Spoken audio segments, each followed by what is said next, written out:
I never thought I'd be the guy to find out his wife was cheating on him through something as bizarre as a court-appointed evaluator, but here I am. My name's Mike. I married Lisa about 5 years ago, and honestly I thought we had a solid, if sometimes frustrating, relationship. She's a fiery woman, bitchy when she's annoyed, and she's always been a little manipulative, kind of her way of getting what she wants. We have a stepdaughter, Emily, who's 11, and things got complicated when Emily's dad and I split up a few years back. Lisa's always been pushy about the family image, about being the perfect stepmom. But behind closed doors, I started noticing weird things. It started maybe 6 months ago. Lisa would leave her phone around more often, and if I ever looked at it, she'd get all defensive. She'd change the subject or give some bullshit excuse about work emails or being bored of her phone. I didn't think much of it at first. Then I noticed her talking on the phone late at night when she thought I was asleep, whispering, laughing, and sometimes, I swear, she'd hang up quickly when I'd walk by. I didn't catch her in the act, but the vibe was off. She'd also become more distant, more irritable, snapping at Emily and me over the smallest things. One day, Emily came home from therapy and seemed unusually shaken. She's usually pretty open about her sessions. Her journal is practically her best friend, and she mentioned seeing her therapist and the evaluator, Dr. Carter, meeting outside of their official sessions. I didn't think much of it at the time. Just a therapist being professional, right? But Emily said she'd seen them talking in the parking lot, and she looked uncomfortable. When I pressed Emily about it, she said she didn't like how Dr. Carter sometimes seemed too friendly with Lisa, and she thought it was weird. I told her to keep an eye out, but I didn't imagine it would lead anywhere. Then, the real break came. I was cleaning up some papers in the living room when I found a receipt tucked inside a folder of Emily's school stuff. It was for a hotel near town from about 3 weeks ago. Underneath, I found a string of texts on Lisa's phone, dirty, flirtatious messages from Dr. Carter. I stared at it for a long time. My stomach sank. I could see clearly that they'd been meeting outside of their official sessions and not just for casual chats. There were mentions of secrets, missing her, and can't wait to see her again. That was the moment I knew. My wife was fucking the family's court evaluator. It sounds simple reading it like that, but it hit me like a freight train. I felt angry, betrayed, humiliated, like someone had taken a knife and twisted it in my gut. Emily's journal entries from her last few therapy sessions suddenly made sense. She'd been seeing more and more signs of tension, and I'd brushed it off as her just being a kid or maybe overreacting. But now I saw the truth. Lisa had been sneaking around with this guy, lying to everyone, including me. The fact that it was someone involved in Emily's therapy, someone trusted to help her, made it even worse. It's not just about cheating. It's about how deep the deception runs and how much damage they could do if I hadn't found out. I couldn't sleep that night. All I kept thinking about was how she'd lied, how she'd betrayed not just me but Emily too. Next I had to confront her. I knew I couldn't ignore it anymore, but I also didn't want to blow everything up right away. My mind raced with questions. How long had this been going on? Were there more meetings? Was she planning to leave? I didn't want to jump to conclusions, but everything pointed to a carefully crafted lie. I decided I'd wait until she got home, then see how she'd react when I dropped the bomb. I didn't have a plan, just a sinking feeling that I'd been played. As I sat there, staring at the texts on my phone, I realized how much this was going to change everything. How do you even begin to process something like that? How do you look at someone you loved and know they've been cheating on you with someone people trusted to help your family? It was a nightmare I never saw coming. When Lisa walked into the house that evening, she looked annoyed, as usual. She always had that sharp edge in her voice, like she was just barely holding back irritation, but today there was something sharper, like she was hiding something. I felt my stomach tighten. I've been stewing all day trying to figure out how to approach her without losing my shit completely. She flopped onto the couch and looked at me, her eyes narrowing a little. "What's wrong, Mike? You've been acting weird all day. Did I forget to buy your favorite beer, or are you mad about something else?" I knew she was trying to brush it off, dismiss me, make it about some petty thing, but I wasn't in the mood for her games. Not anymore. I just looked at her and said, "Lisa, we need to talk, it's important." Her eyes flickered with annoyance, but she sat up straight, trying to act innocent. I pulled out my phone, showing her the texts I'd found. Her face froze for a second, then she started to lie, quick and sharp. "Oh, that's nothing, just some stupid flirtation. It's not a big deal. I was just talking to him about work stuff, you know how that's been lately. It's not like I was cheating or anything. Just some stupid, innocent conversations. You're blowing this out of proportion." I felt my blood pressure spike. Innocent, Lisa, these messages aren't just about work. They're about meeting outside of sessions, about missing each other, about wanting to see each other without anyone knowing. How dumb do you think I am? She rolled her eyes and laughed bitterly. "You're overreacting as usual. You're always paranoid. Maybe you're just jealous because I've been busy and stressed. Honestly, I don't need this from you. You're making a mountain out of a molehill." I clenched my fists. "Lisa, this isn't about being jealous. About the fact that you're screwing someone behind my back, someone who's supposed to be helping Emily, our kid. Do you even realize how fucked up that is? That you're betraying everyone, including Emily." Her expression darkened. "Oh, so now you're the moral authority. Don't act like you're innocent here. You think I don't know what I see? You're distant, cold, always working or on your phone. Maybe I have every right to find comfort somewhere else. Maybe I needed someone who actually gives a damn." I couldn't believe what I was hearing. That was just her typical bullshit: deflect, blame me, turn it around. I sat there feeling like I was losing my mind. How could she be so callous? How could she lie so effortlessly? I've never seen her like this before, so angry and unapologetically cruel. This wasn't a moment of weakness, this was her trying to justify her betrayal. I told her I'd had enough, that I wanted her out of my house. She scoffed and said I was overreacting, that she wasn't doing anything wrong, that I was paranoid, jealous, insecure. But I knew better. I knew what I saw, what I read. I saw the texts, the hotel receipts, the secret meetings. I saw her lies now laid bare, her mask crumbling in front of me. I felt the coldness seep into my bones. This wasn't some stupid fight or a moment of regret. This was real, and it was happening right now. I was angry, yes. But underneath that anger was a terrible sadness, like I'd been punched in the stomach. How long had she been lying to me? How deep did this go? Was our whole marriage just a lie? And the worst part, the part I couldn't shake, was the thought that she had been cheating, sexually cheating, with a man who was supposed to help our family, who was supposed to be neutral. That made it all worse. It wasn't just betrayal, it was an assault on everything I thought we had. Her response: she stormed out of the house, saying she was done talking, and left me sitting there stunned. The house felt colder than ever, like the walls were closing in. I looked at the phone again, the text still glowing on the screen, and I knew one thing for sure: this was just the beginning. I didn't know what I was going to do next, but one thing was clear: I couldn't just pretend this didn't happen. Not anymore. The next few days were a blur of sleepless nights and restless wandering. I couldn't get the images out of my head. Lisa sneaking around, lying, smiling at him in some sick game she was playing behind my back.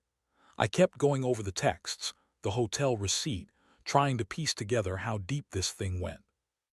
Every time I thought about confronting her again, my stomach would knot up and I'd hesitate. But I knew I had to do something. I needed a plan. She kept trying to call me, leaving these passive-aggressive voicemails about how I was overreacting and being paranoid. I didn't answer. I didn't want to give her that power anymore. Instead, I started digging into everything I could find: her phone, her emails, even her social media. I needed proof, real proof, that I could use to confront her, or better yet, to screw her over. One afternoon, I finally found a way to get into her email account, and what I saw made my blood boil. There were messages between her and Dr. Carter, more than just flirtation. They were planning their meetings, talking about how to keep this secret, about not getting caught. There were pictures, 2 screenshots of hotel room keys, private messages that made it clear her affair wasn't just a fling. It was serious, and it had gone on for months. I also found a string of texts from her, trying to set up their next meeting. She was planning to see him the following weekend at some inn outside town. That was the moment I decided I couldn't keep quiet anymore. I had to do something drastic. I couldn't just confront her. I needed to hit her where it hurt. I realized that I had to take control of the situation. Before she managed to spin her way out of it, I started drafting a message, something cold and calculated. I wasn't just going to yell and scream. I wanted her to feel the full weight of what she'd done. I knew I couldn't let her walk away like she'd been doing so far. She needed to understand that I knew everything, that the game was over. I also knew I'd have to be careful. She was manipulative, and she'd try to spin this as me being crazy or jealous again. The night I sent the message, I felt a strange calm. I told her I knew about everything, the texts, the hotel, the meetings. I told her I was done playing nice. I warned her that if she wanted to keep her little secret, she'd better be prepared for the fallout. I didn't specify what I'd do next, but I made it clear I was done pretending. I wanted her to realize I was serious. About 5 minutes after she read it, she called me back, her voice trembling, trying to deny everything. That's when I knew I'd crossed a line, and there was no going back. The confrontation that followed was inevitable. I waited until she came home and I laid it all out, proof, receipts, everything. Her face went pale and she started crying, but her tears weren't sincere. They were crocodile tears. She tried to deny it, saying I was crazy, that I was accusing her for no reason, but I had enough. I told her she was a cheating, manipulative bitch who had betrayed me and Emily. I told her she'd ruined everything and I wanted her gone. Her reaction was infuriating. She yelled, called me paranoid and possessive, and then started spinning some fucked up story about how she was stressed and needed someone to talk to. She said the affair was nothing serious, that she didn't mean to hurt me, that I was just insecure. But I didn't buy it, not anymore. I told her to pack her bags and leave that night. If she wanted to be with her new friend, she could do it somewhere else. Watching her pack her things was almost satisfying, but underneath that, I felt hollow. The betrayal cut so deep, I wasn't sure I'd ever recover. I kept thinking about Emily, what she must have felt seeing her mother betray her trust, seeing her mother lie and cheat. That hurt just as much as my own heartbreak. But I also knew I couldn't stay with someone who'd do this to me, to our family. I wasn't going to be that guy who stayed because he was too scared or too needy. I had dignity, or at least I told myself I did. The aftermath was a whirlwind. Lisa left, bitter and sneering, still denying everything. I filed for divorce and the legal process started. Emily was confused, but I tried to shield her from the worst of it. I kept telling her she didn't need to worry, that sometimes grown-ups make bad choices, but I was here for her. Every day since then, I've been trying to pick up the pieces, but part of me still feels like I'm living in a bad dream. How could she do this? How could she lie and cheat and then act like it was nothing? Honestly, it's made me question everything about trust and love. You think you know someone, and then they turn out to be someone else entirely. Now I sit here, writing this out because I guess I need to get it off my chest. Maybe it's some kind of therapy, or maybe I just want someone to tell me I'm not crazy for feeling so fucked up about it. I learned the hard way that betrayal comes in many forms, and some wounds take a long time to heal. If you're reading this and going through something similar, let me tell you, trust your instincts. Don't ignore the signs and don't be afraid to dig deep. Because if you don't, you might find yourself losing everything. Your family, your dignity, your sense of peace. After Lisa moved out, things didn't get easier.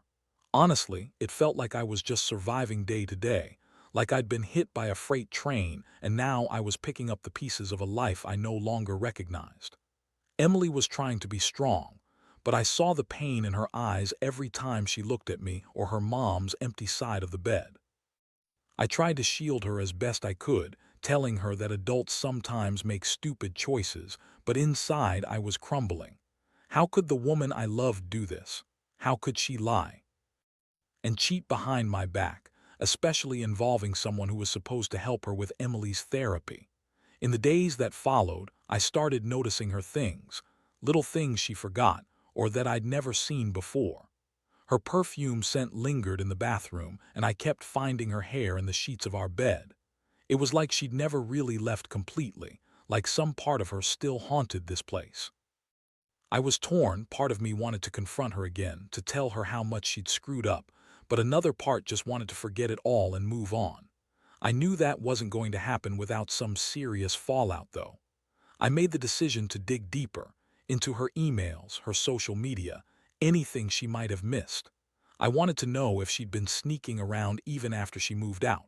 Turns out I was right. I found more evidence, messages from her to Dr. Carter, disguised as therapy notes, but it was obvious they were more than that. They were planning to meet again, even after she'd supposedly ended things. She'd written about feeling guilty but also alive for the first time in years, which made me sick. She was justifying her actions, convincing herself that she was justified in her betrayal. I started thinking about revenge, not in some destructive sense, but in a way that made her realize she couldn't get away with it. I wanted her to feel what I had felt when I learned about her affair. I wanted her to see that I wasn't some pushover, some guy who'd just take her lies and walk away quietly. I was furious. I also felt humiliated. How could I have been so blind? That thought kept pounding at me. I had trusted her, loved her, and she'd been lying to my face the entire time.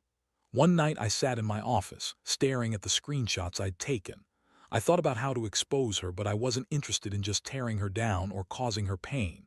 I needed her to understand that she'd destroyed everything we built. I decided I'd send her a carefully crafted email, something cold, direct, to the point. I told her I knew about her meetings, her lies, her betrayal. I told her I wasn't going to let her get away with it, and that I was documenting everything. I warned her that I had enough proof to turn her world upside down if I wanted to. Her reaction was predictable. She called me furious, screaming that I was crazy, that I was making this up, and that I was just jealous because she found someone who actually cares about her. Her words stung, but I was past caring about her excuses. I told her that I'd be taking legal action if she continued to see him, and that her lies had consequences. I also said that if she ever tried to come back, I'd be ready for her. I wanted her to know I wasn't playing games anymore.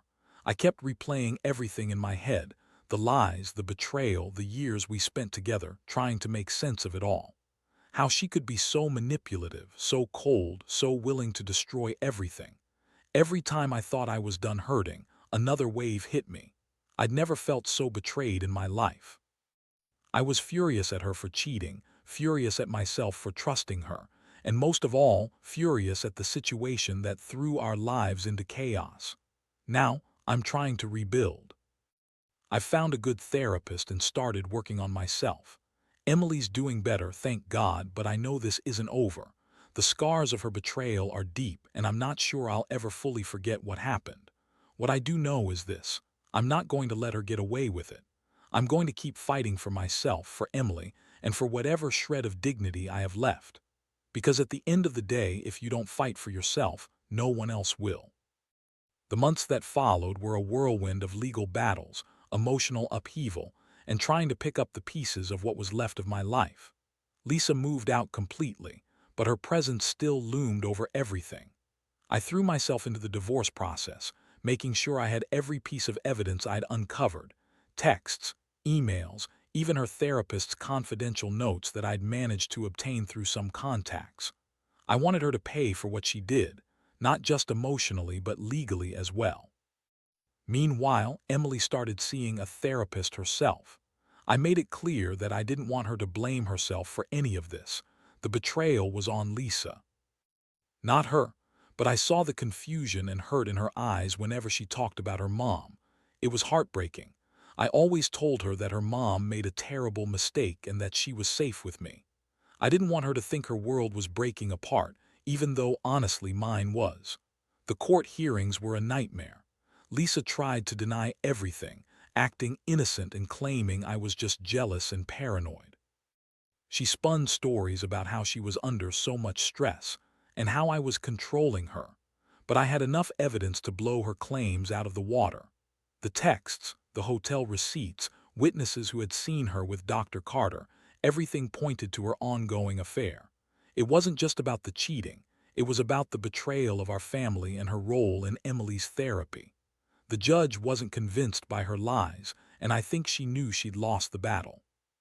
Throughout all of this, I kept questioning myself. Was I doing enough? Could I have done something differently? I wondered if I was just some naive fool who trusted her blindly. But then I remembered how she lied, how she manipulated everyone around her. That realization made me feel both angry and a little bit relieved. At least I knew the truth now. One of the hardest parts was seeing Lisa trying to turn things around, trying to make herself look like the victim. She'd call Emily and me, crying, saying she still loved us, that she made a mistake, and that she wanted to fix everything. I couldn't even listen to her anymore. It was clear she was just trying to save her ass, not genuinely care about us. I told Emily to ignore her calls and I blocked her number. I didn't want her to worm her way back into our lives with her lies. In the end, I got full custody of Emily, and Lisa was ordered to stay away from her unless supervised. The judge made it clear. Her affair, especially involving a professional in Emily's therapy, was a serious breach of trust. That judgment felt like a small victory, but it didn't erase the damage. I still felt empty, angry, betrayed. Every time I saw Emily smile, I'd wonder whether that happiness was real or just a fragile mask. I promised myself I'd do everything I could to make sure she'd be okay, better than I was. Looking back, I realize I learned a lot about trust, deception, and the depths people will go to lie and manipulate. I also learned that sometimes you have to fight hard to protect yourself and those you love. You can't just sit back and hope things work out. You have to take control, even if it means burning bridges. The pain is real, but so is the strength you find when you finally stand up for yourself. I don't regret exposing her, even though it's cost me a lot. My peace, my trust, my sense of security. But I do regret not seeing the signs earlier, not trusting my instincts. If there's one thing I'd tell anyone reading this, it's this. Don't ignore the little red flags. They usually mean something's wrong, and if you don't act on them, you risk losing everything. Trust your gut, even when it's uncomfortable. Because in the end, honesty with yourself is what keeps you sane when the world around you falls apart. Now, sitting here reflecting on everything, I realize that betrayal cuts deeper than I ever thought possible. Lisa's affair with Dr. Carter not only shattered our marriage but also tore apart the fragile trust I had left in people. It's a strange thing, how someone you love can turn into a stranger overnight, capable of deceit and lies so cold they leave permanent scars.